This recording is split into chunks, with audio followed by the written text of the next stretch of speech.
আজ যে বিষয় নিয়ে তোমাদের মাঝে উপস্থিত হয়েছি, আজ এক্সাম নির্ভর যে প্রশ্ন উত্তর নিয়ে আলোচনা চলছে সেটা হচ্ছে এশিয়া মহাদেশ কেন্দ্রিক। আজ এশিয়া মহাদেশ কেন্দ্রিকে যে প্রশ্ন নিয়ে আলোচনা তার হচ্ছে লাস্ট পার্ট, অর্থাৎ আমরা শেষ পার্ট নিয়ে আলোচনা করব। সরাসরি আমি প্রশ্ন উত্তরে আমি চলে যাচ্ছি। ওকে, তাহলে প্রথমেই আসছি, বিশ্বের মধ্যে সব থেকে নতুন এবং সব থেকে প্রাচীনতম বিশ্ববিদ্যালয়ের নাম কি? বিশ্বের মধ্যে কি বললাম? The world first and oldest university, তার নাম কি হবে না তক্ষশিলা ইউনিভার্সিটি। অবস্থানটা কোথায়? তক্ষশিলা ইউনিভার্সিটি বর্তমান পাকিস্তানে অবস্থিত। পাকিস্তানের যে রাজধানী ইসলামাবাদ, পাকিস্তানের রাজধানী ইসলামাবাদ, ইসলামাবাদের উত্তরে রাউলপিন্ডি বলে একটি শহর আছে। রাউলপিন্ডি শহর থেকে 32 কিলোমিটার উত্তর পশ্চিমে এটা অবস্থান করছে। কেমন? সিন্ধু নদীর পূর্ব উপকূলে এবং গ্যাংটক রোডের ধারে তাকে তক্ষশিলা হচ্ছে ইউনিভার্সিটিটা অবস্থান করছে বর্তমান পাকিস্তানে। এটা মৌর্য যুগের সবচেয়ে বড় শিক্ষাকেন্দ্র ছিল। মৌর্য যুগের সবচেয়ে বড় শিক্ষাকেন্দ্র হচ্ছে তক্ষশিলা। তক্ষশিলাতে হোস্টেলের কোনো সুবিধা ছিল না। তখন তক্ষশিলায় হোস্টেলের কোনো সুবিধা ছিল না তক্ষশিলা বিশ্ববিদ্যালয়ে। এখানে ঘুরিয়ে প্রশ্ন আছে, তাহলে প্রথম হোস্টেল যুক্ত যে ইউনিভার্সিটি বিশ্বের মধ্যে কোথায় ছিল? সেটা এসে যাবে নালন্দা বিশ্ববিদ্যালয়। সেটা ছিল গুপ্ত যুগের সব থেকে বড় শিক্ষাকেন্দ্র। ঠিক আছে, তাহলে এর যেটা ছিল হোস্টেল ফেসিলিটি, যেটা ছিল কোন প্রথম যে ইউনিভার্সিটি, সেটা হয়ে যাবে নালন্দা বিশ্ববিদ্যালয়। আর তক্ষশিলা সবচেয়ে পুরাতন এবং প্রথম বিশ্ববিদ্যালয় তক্ষশিলা।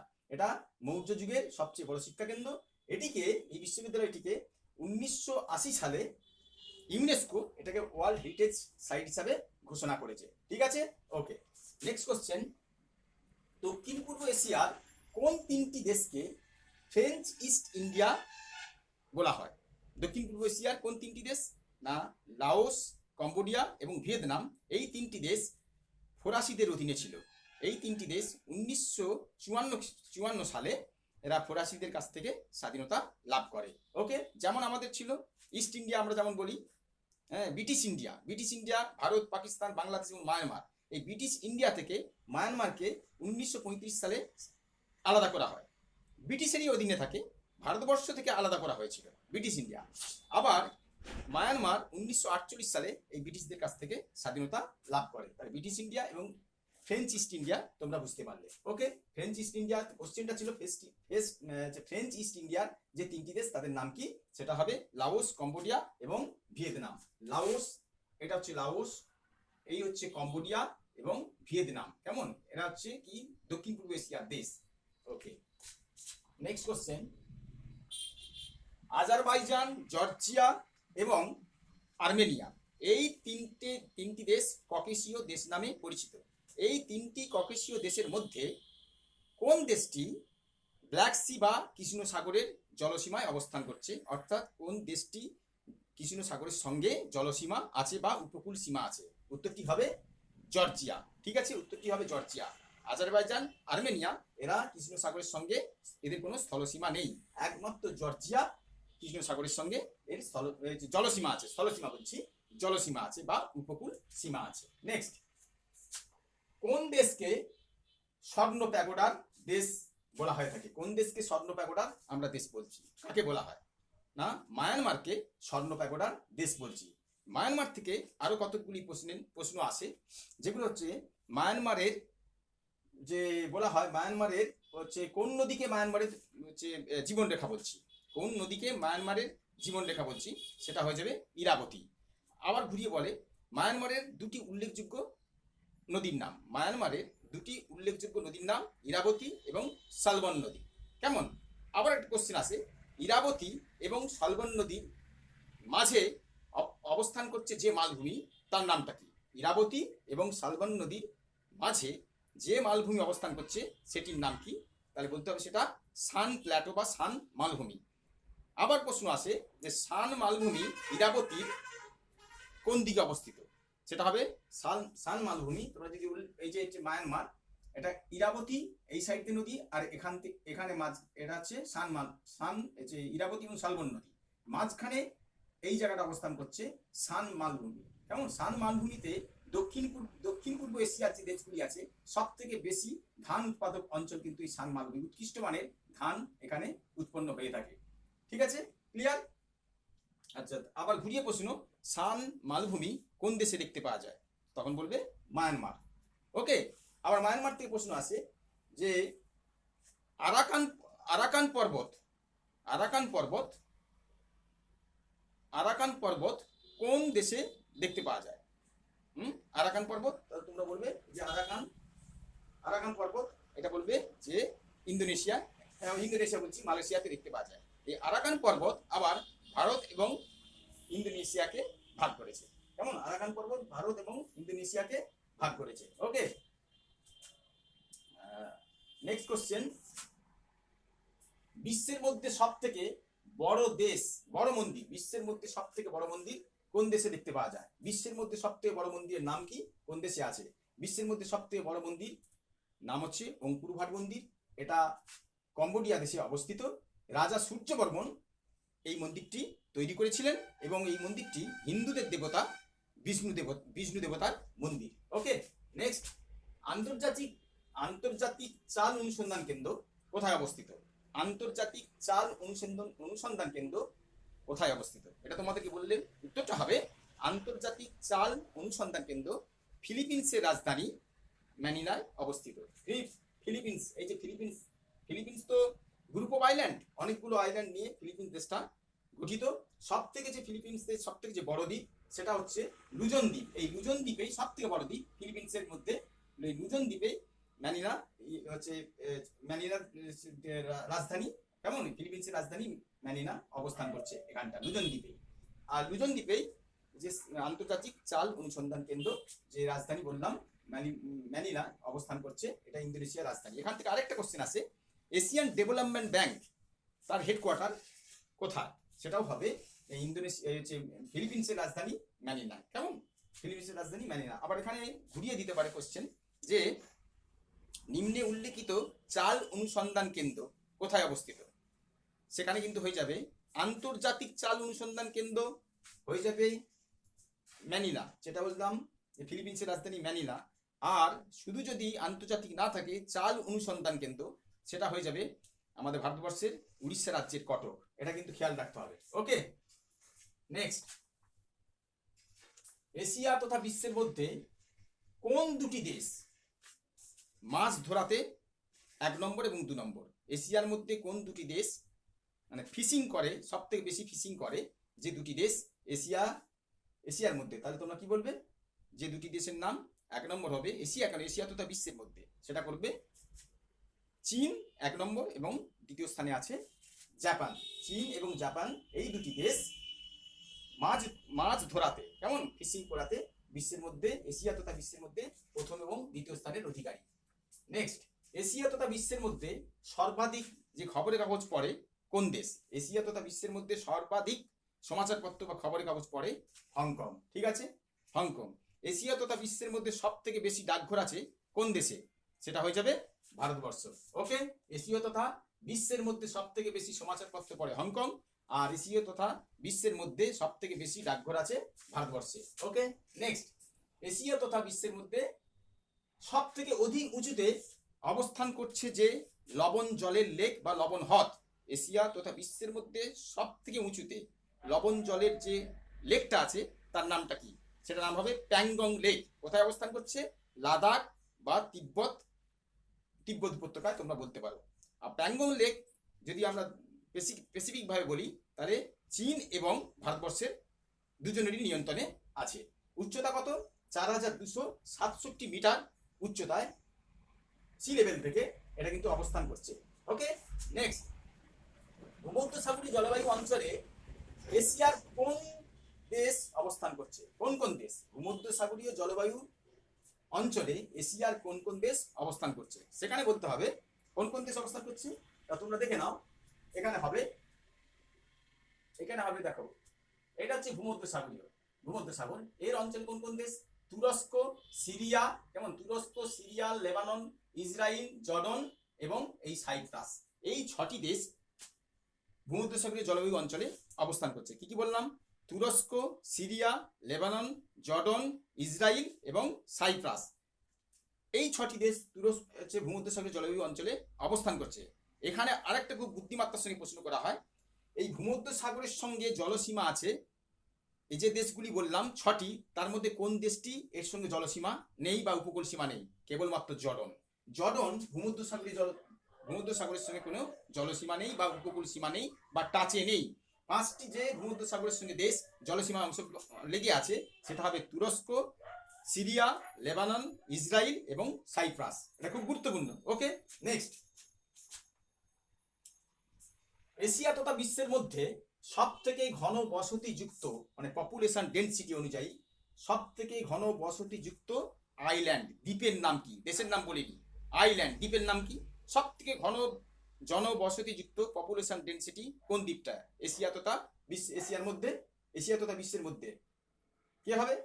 সেটা হয়ে যাবে ইন্দোনেশিয়ার দ্বীপ, একটি আইল্যান্ড, সেটা Java island. Java island Indonesia, Java আইল্যান্ডেই সব থেকে ঘনবসতি আছে পপুলেশন ডেন্সিটি অনুযায়ী যে দ্বীপটায়।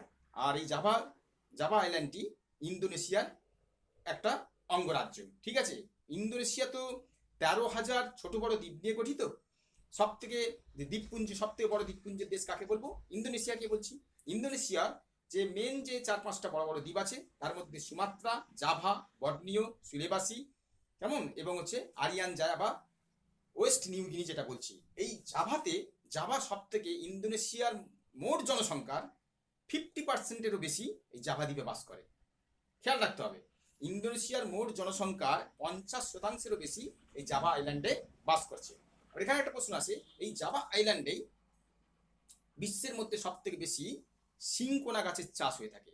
সিংকোনা গাছের ছাল থেকে তোমরা জানো নিশ্চয়ই যে ম্যালেরিয়ার যে ঔষধ সেটা কুইনাইন তৈরি করা হয়। আর এখন তোমরা একটা ওষুধের কথা, তোমরা এই যে করোনা কাল চলছে তোমরা তো জানোই যে ক্লোরোকুইন, কেমন না, সিংকোনা থেকেই যে সিংকোনা গাছের থেকে যে আমরা যে ওষুধটা ম্যালেরিয়া ওষুধ তৈরি করছে সেটা হচ্ছে কুইনাইন। এই কুইনাইন থেকে আবার ক্লোরোকুইন যেটা তৈরি করা হচ্ছে। আর এটা নিয়ে করোনা কালে তোমরা দেখেছো মার্কিন যুক্তরাষ্ট্রের রাষ্ট্রপতি যে ডোনাল্ড ট্রাম্প যে ঠিক টাইমে মানে ঠিক সময়ে ওদের দিকে ক্লোরোকুইন সাপ্লাই দেওয়া হয়নি বলে বিতর্কিত মন্তব্য করেছিল। ঠিক আছে, ওকে। আচ্ছা, আবার ইন্দোনেশিয়ার সবচাইতে বড় দ্বীপের নাম কি? ইন্দোনেশিয়ার সবচাইতে বড় দ্বীপের নাম সেটা বলতে হবে সুমাত্রা দ্বীপ। এই সুমাত্রা দ্বীপ থেকে একটি প্রশ্ন, খুব গুরুত্বপূর্ণ প্রশ্ন এসেছে, সেটা কি এশিয়া তথা বিশ্বের মধ্যে সব থেকে জ্বালামুখী বা আগ্নেয়গিরি দেখতে পাওয়া যায় কোন দ্বীপে? কেমন, এশিয়া তথা বিশ্বের মধ্যে সব থেকে যে বেশি আগ্নেয়গিরি দেখতে পাওয়া যায়, জ্বালামুখী বা আগ্নেয়গিরি কোন দেশে? সেটা বলবে যে সুমাত্রা, ইন্দোনেশিয়া সুমাত্রা। আবার এখানে আরেকটি তোমাদের জেনে রাখা ভালো, এই সুমাত্রা দ্বীপেই সব থেকে বেশি জিপসাম পাওয়া যায়। তার কারণটা কি না, জ্বালামুখী যখন আগ্নেয়গিরির অগ্নুৎপাতের ফলে যে লাভা বেরোয় সেই লাভা থেকেই সংগ্রহ করা হয় যে জিপসাম অর্থাৎ যে যাকে আমরা বলছি চুনাপাথর। এই চুনাপাথর থেকেই আবার যে চুনাপাথর মেন যে সিমেন্টের যে ইনগ্রিডিয়েন্টস, যে উপাদান, কেমন, যে উপকরণ প্রথম যেটা দরকার সিমেন্ট বানাতে গেলে মেন যে উপকরণ বা ইনগ্রিডিয়েন্ট যেটা বলছি সেটা কিন্তু এই জিপসাম। ওকে, নেক্সট। বিশ্বের মধ্যে সব থেকে বেশি সিংকোনা চাষ হয় কোন দেশে? সেটাও বললাম যে ইন্দোনেশিয়ায়। কেমন, আচ্ছা। মালয়েশিয়ার, এবার নেক্সট কোশ্চেন চলে যাই। মালয়েশিয়ার প্রশাসনিক রাজধানীর নাম কি? কোশ্চেনে এসেছে মালয়েশিয়ার প্রশাসনিক রাজধানী। মালয়েশিয়ার তো রাজধানী কুয়ালালামপুর, তোমরা জানো এটা, কিন্তু প্রশাসনিক রাজধানী সেটা হবে পুত্রজায়া। মালয়েশিয়ার প্রশাসনিক রাজধানী পুত্রজায়া। কেমন, যেমন আমাদের দিল্লি যেমন বলা হয় যে ভারতবর্ষের প্রশাসনিক রাজধানী, কখনো কখনো কোশ্চেনে আসে, তখন কি হবে? লুটিয়ান দিল্লি বলতে হবে। লুটিয়ান দিল্লি সেটা আবার কি না, দেখবে আমাদের দিল্লির যে সংসদ ভবন, রাষ্ট্রপতি ভবন এবং 26শে জানুয়ারি যে রোডটাতে আমাদের কুচকাওয়াজ হয়, এই এরিয়া নিয়ে সাউথ ব্লক, নর্থ ব্লক, এই এরিয়াটা নিয়ে কিন্তু লুটিয়ান দিল্লি বলা হয়। কেমন, ওকে। আরেকটি প্রশ্ন হচ্ছে ইন্দোনেশিয়া সুমাত্রা থেকে আসে, যে ভারতবর্ষের কোন রাজা ইন্দোনেশিয়া সুমাত্রা দ্বীপকে, তখন ইন্দোনেশিয়ার তো তখন একটা রাজ্য ছিল, এখন এটা রাজ্য, তখন কিন্তু এই সুমাত্রা দ্বীপটা একটা হিন্দু রাজ্য ছিল, হিন্দু রাজা শাসন করতো, এটা হিন্দুদের পপুলেশন সব থেকে বেশি ছিল তখন। এই সুমাত্রা দ্বীপকে কোন ভারতীয় রাজা জয়লাভ করেছিল? তখন এই সুমাত্রা দ্বীপের যে তখন রাজা ছিল, কেমন, তখন রাজা ছিল, তার নাম হচ্ছে শৈলেন্দ্র শাসক। রাজা শৈলেন্দ্র শাসকের আমলে, আর আমাদের যিনি রাজা ছিলেন ভারতীয় রাজা, তামিলনাড়ুর চোল বংশীয় শাসক ছিলেন উনি। চোল বংশীয় শাসক রাজেন্দ্র প্রধান হচ্ছে সুমাত্রা দ্বীপকে জয় করেছিল। কেমন, রাজেন্দ্র প্রধান সুমাত্রা দ্বীপকে জয় করেছিল। ওকে, নেক্সট, এশিয়া তথা বিশ্বের মধ্যে সর্বাধিক পাট ও ইক্ষু উৎপাদনকারী দুটি দেশের নাম কি? এশিয়া তথা বিশ্বের মধ্যে সব থেকে পাট এবং যে ইক্ষু অর্থাৎ আখ উৎপাদনকারী যে দুটি দেশ বেশি, সেই দুটি দেশের নাম কি? হয়ে যাবে বাংলাদেশ এবং ভারতবর্ষ। ওকে, বাংলাদেশ এবং ভারতবর্ষ। এশিয়ার মধ্যে সর্বাধিক জলবিদ্যুৎ উৎপাদন করে কোন দেশ? এশিয়ার মধ্যে সর্বাধিক জলবিদ্যুৎ উৎপাদন করে জাপান। খেয়াল রাখতে হবে, জাপান। ওকে, এশিয়ার মধ্যে জাপান। আবার এশিয়ার মধ্যে সব থেকে বেশি রাবার উৎপাদন এবং রপ্তানিকারক দেশগুলির নাম বলো।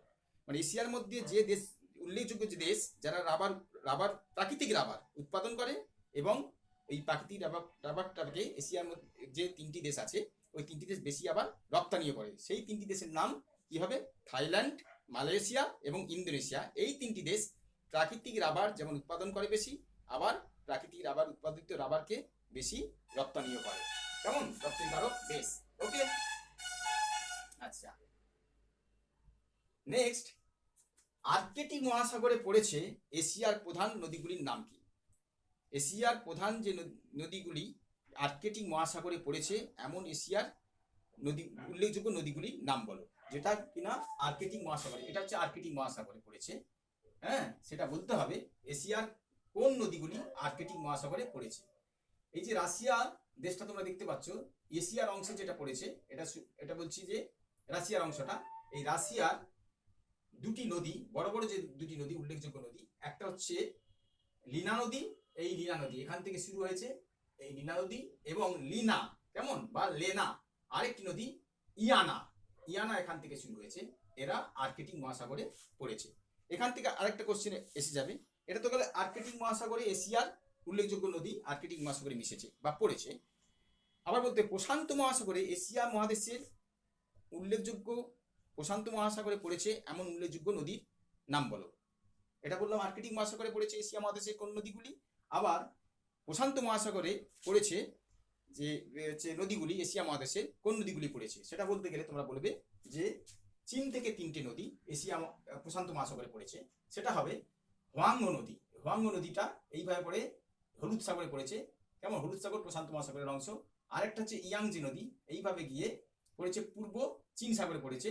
এটা হচ্ছে ইয়াংজে বা ইয়াংসি নদী, সেটাকে তোমাদের বলতে হবে পূর্ব চীন সাগর, অর্থাৎ পূর্ব চীন সাগরও প্রশান্ত মহাসাগরের অংশ। আরেকটি মেকং নদী, এখান থেকে শুরু হয়ে মেকং নদী লাওস, কেমন, কম্বোডিয়া আর ভিয়েতনাম হয়ে দক্ষিণ চীন সাগরে পড়েছে। সেটাও দক্ষিণ চীন সাগরও পড়ে যাচ্ছে প্রশান্ত মহাসাগরের অংশ। ওকে, তাহলে তিনটি নদী প্রশান্ত মহাসাগরে পড়েছে। কি কি বলবে? হোয়াংহো নদী, ইয়াংজে নদী এবং মেকং নদী। নেক্সট, এখানে একটা কোশ্চেন আসে, খুব ভাইটাল একটা কোশ্চেন। এলবার্গ, জাগ্রোস এবং তোরাস, এলবার্গ, জাগ্রোস এবং তোরাস পর্বত শ্রেণী কোন মহাদেশে অবস্থিত? এখানে নিচে দেওয়া থাকে যে ইউরোপ মহাদেশ, উত্তর আমেরিকা, অস্ট্রেলিয়া এবং এশিয়া মহাদেশ। সেখানে তোমাদের বলতে হবে কোন মহাদেশে অবস্থিত। কেমন, নামগুলো সবই কিন্তু ইংরেজি নাম বা ইংলিশ নেম, সেই অনুযায়ী তোমরা হয়তো উত্তর দিয়ে দেবে অন্য মহাদেশ, কিন্তু না, এশিয়া মহাদেশেই অবস্থান করছে এলবার্গ, জাগ্রোস এবং হচ্ছে তোরাস যে পর্বত শ্রেণী এশিয়া মহাদেশেই অবস্থান করছে, এশিয়া মহাদেশে অবস্থিত। দেখো, তোরাস পর্বতমালা তুরস্কের এইখানটা অবস্থান করছে। কেমন, তুরস্কের একবার দক্ষিণ পশ্চিমে অবস্থান করছে, ভূমধ্যসাগরের উত্তরে এই জায়গাটা তোরাস।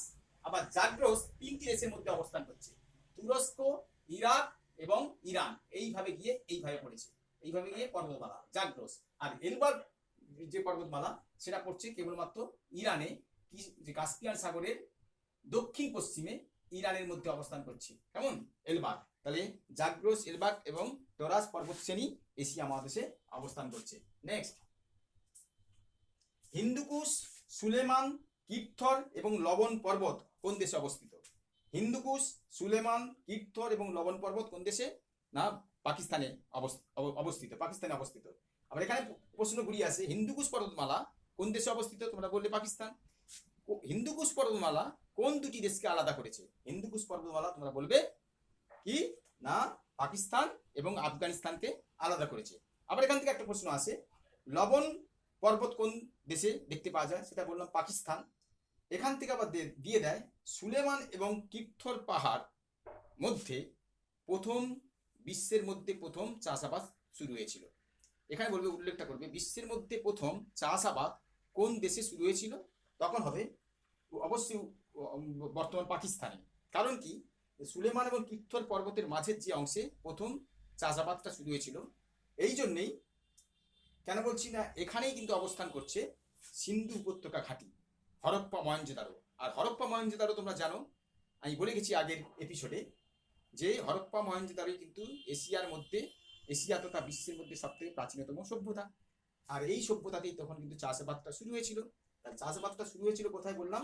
সুলেমান এবং কীর্থর পর্বতের মাঝখানে যে জায়গা, সেখানেই প্রথম চাষাবাদ শুরু হয়েছিল। ওকে, নেক্সট। আচ্ছা, আরাকান পর্বত তো বললাম, সেটা মায়ানমারে অবস্থান করছে। আর সান মালভূমি বলেছি কোন দেশে অবস্থান করছে, সেটাও উল্লেখ করেছি মায়ানমারে। কেমন? মায়ানমার। কোন দেশকে পূর্বের মুক্ত, পার্ল অফ দ্য ইস্ট, কোন দেশকে পূর্বের মতি বলছি বা পূর্বের মুক্ত বলবো? শ্রীলঙ্কাকে। তাই পূর্বের মুক্ত কোন দেশকে বলবো? শ্রীলঙ্কাকে। ওকে, আরেকটি প্রশ্ন আছে, ল্যান্ড অফ গোল্ডেন ফাইবার কোন দেশকে বলবো? ল্যান্ড অফ গোল্ডেন ফাইবার বাংলাদেশকে বলবো। কারণটা কি? ল্যান্ড অফ গোল্ডেন ফাইবার অর্থাৎ পাটের যে আঁশ, সেটাকেই কিন্তু ফাইবার বলছি। তাহলে ওখানে এই জন্যই বলা হয় পাট চাষে সব থেকে বেশি যে বিশ্বের মধ্যে পাট চাষ করে যে দেশটি, সেটা হলো বাংলাদেশ। সেই জন্য বাংলাদেশকে ল্যান্ড অফ গোল্ডেন ফাইবার বলা হয়। ওকে, নেক্সট, এশিয়া তথা বিশ্বের মধ্যে সব থেকে বেশি ডাকঘর বলে গেছি ভারতবর্ষে আছে। এশিয়া মহাদেশে অবস্থিত, খুব গুরুত্বপূর্ণ একটা প্রশ্ন, এশিয়া মহাদেশে অবস্থিত প্রধান তিনটি প্যানিনসুলার নাম কি? প্যানিনসুলা অর্থাৎ উপদ্বীপ। এশিয়াতেই যে টপ 10 যে প্যানিনসুলা তোমরা যদি ধরে নাও উপদ্বীপ সারা বিশ্বের মধ্যে, এশিয়াতেই 1, 2, 3 অর্থাৎ বৃহত্তম উপদ্বীপ এশিয়া, দ্বিতীয় বৃহত্তম উপদ্বীপ এশিয়া, তৃতীয় হচ্ছে বৃহত্তম উপদ্বীপ এশিয়াতেই আছে। সেই তিনটি দ্বীপের নাম কি? উল্লেখযোগ্য উপদ্বীপের নাম, দ্বীপ নয় উপদ্বীপ, প্যানিনসুলা যেটাকে বলছি, সেটা কি হবে না? নাম হবে আরব উপদ্বীপ, ডেকান উপদ্বীপ এবং ইন্দো চায়না উপদ্বীপ, ইন্দো চীন উপদ্বীপ। সেগুলো কোথায় দেখিয়ে দিচ্ছি ম্যাপে, দেখে নাও। বিশ্বের মধ্যে এশিয়ার মধ্যে তিনটে উপদ্বীপ। এক নম্বর সব থেকে বড় উপদ্বীপ বিশ্ব তথা এশিয়ার আরবিয়ান উপদ্বীপ। সেটা এখানে 7টা দেশের অবস্থান, এখানে উল্লেখ করতে হবে 7টা দেশের অবস্থান আছে। কি কি দেশ? সৌদি আরব, ইয়েমেন, ওমান, কুয়েত, কাতার, বাহারিন, কেমন? আর হচ্ছে সংযুক্ত আরব আমিরশাহী। এই হচ্ছে 7টি দেশ, কুয়েত, কাতার, বাহরিন, সংযুক্ত আরব আমিরশাহী, আর হবে ওমান, ইয়েমেন এবং সৌদি আরব। এই হয়ে গেল বিশ্বের মধ্যে সব থেকে বড় উপদ্বীপ, যেটার নাম আরব উপদ্বীপ বা আরবিয়ান প্যানিনসুলা। সেকেন্ড, দ্বিতীয় বৃহত্তম উপদ্বীপ এশিয়া মহাদেশে অবস্থান করছে, সেটাকে বলা ডেকান উপদ্বীপ। এটা ভারতের দাক্ষিণাত্য অঞ্চলটা দেখানো হয়েছে। এই ডেকান উপদ্বীপ বিশ্বের মধ্যে দ্বিতীয় প্যানিনসুলা, কেমন? উপদ্বীপ এটা ডেকান প্যানিনসুলা বা ডেকান উপদ্বীপ। আর তৃতীয় যেটা তৃতীয় বৃহত্তম যেটা উপদ্বীপ, সেটার নাম কি দিলাম? সেটাও এশিয়া মহাদেশে অবস্থান করছে। সেটা দক্ষিণ এশিয়ার দেশগুলির মধ্যে পড়েছে 5টি দেশ। সেটা কি হবে না? দেখো, লাওস, ভিয়েতনাম, কম্বোডিয়া, থাইল্যান্ড এবং মালয়েশিয়া। এটাকে বলা হচ্ছে ইন্দো চীন প্যানিনসুলা বা ইন্দো চীন উপদ্বীপ। ওকে, আর উপদ্বীপ আমরা কাকে বলছি? দেখো, যে উপদ্বীপ বলবো যে একটা ভূখণ্ডকে 3 দিক সাগর দ্বারা ঘেরা থাকবে, আর তার মূল ল্যান্ডের সঙ্গে তার একটা অংশ মূল ল্যান্ডের সঙ্গে যুক্ত থাকবে, তাকে আমরা প্যানিনসুলা বলবো। ওকে, তাহলে তোমরা দেখতে পেলে কোশ্চেনটা ছিল এশিয়া মহাদেশে অবস্থিত প্রধান 3টি উপদ্বীপের নাম। তাহলে কি হবে না? আরব উপদ্বীপ, ডেকান উপদ্বীপ এবং ইন্দো চীন উপদ্বীপ। নেক্সট, সকল ধর্মের পীঠস্থান বা সকল ধর্মের জন্মস্থান কোন মহাদেশকে বলা হয়? গুরুত্বপূর্ণ একটা কোশ্চেন। সেটা বলবে এশিয়া মহাদেশকে। এশিয়া মহাদেশ থেকে সকল ধর্মের উৎপত্তি হয়েছে।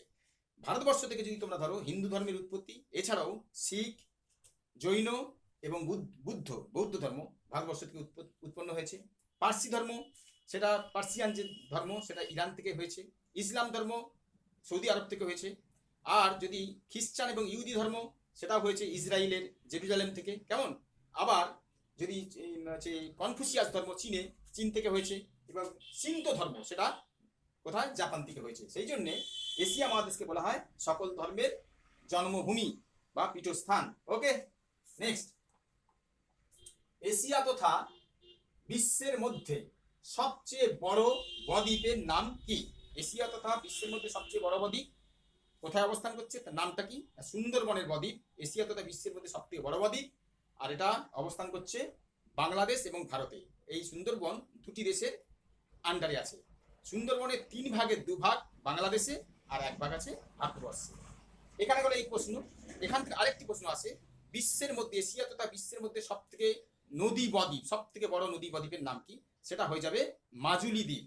নদী বদ্বীপ মাজুলি দ্বীপ, সেটার নাম হবে মাজুলি দ্বীপ। আসামের যে ব্রহ্মপুত্র নদীর উপরে গড়ে উঠেছে মাজুলি দ্বীপ। এটা হচ্ছে নদী বদ্বীপ, বিশ্বের মধ্যে সবথেকে বড়, খেয়াল রাখতে হবে। ওকে, নেক্সট, বিশ্বের মধ্যে সবথেকে বড় যে গণতন্ত্র দেশ নাম কি? লোকতন্ত্র, গণতন্ত্র বা প্রজাতন্ত্র যাই বলি না কেন, সেই দেশটি নাম হবে ভারতবর্ষ। আর দ্বিতীয় বৃহত্তম যে গণতন্ত্রের দেশ সেটা হচ্ছে মার্কিন যুক্তরাষ্ট্র। ওকে, সবথেকে বড় গণতন্ত্রের দেশ ভারতবর্ষ, দ্বিতীয় সবথেকে বড় যেটা বলবে সেটা মার্কিন যুক্তরাষ্ট্র। ওকে, নেক্সট, এশিয়া তথা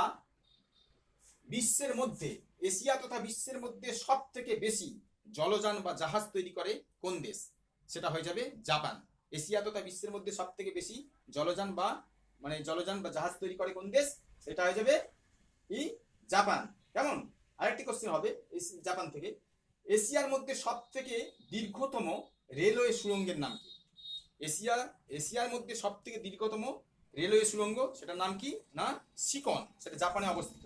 হক্কাইডো এবং তার রেলওয়ে সুড়ঙ্গের নাম শিকন, সেটা জাপানে অবস্থিত। হক্কাইডো এবং হনসু দ্বীপের মধ্যে ওটা হচ্ছে যে সুড়ঙ্গটা করা হয়েছে, কেমন?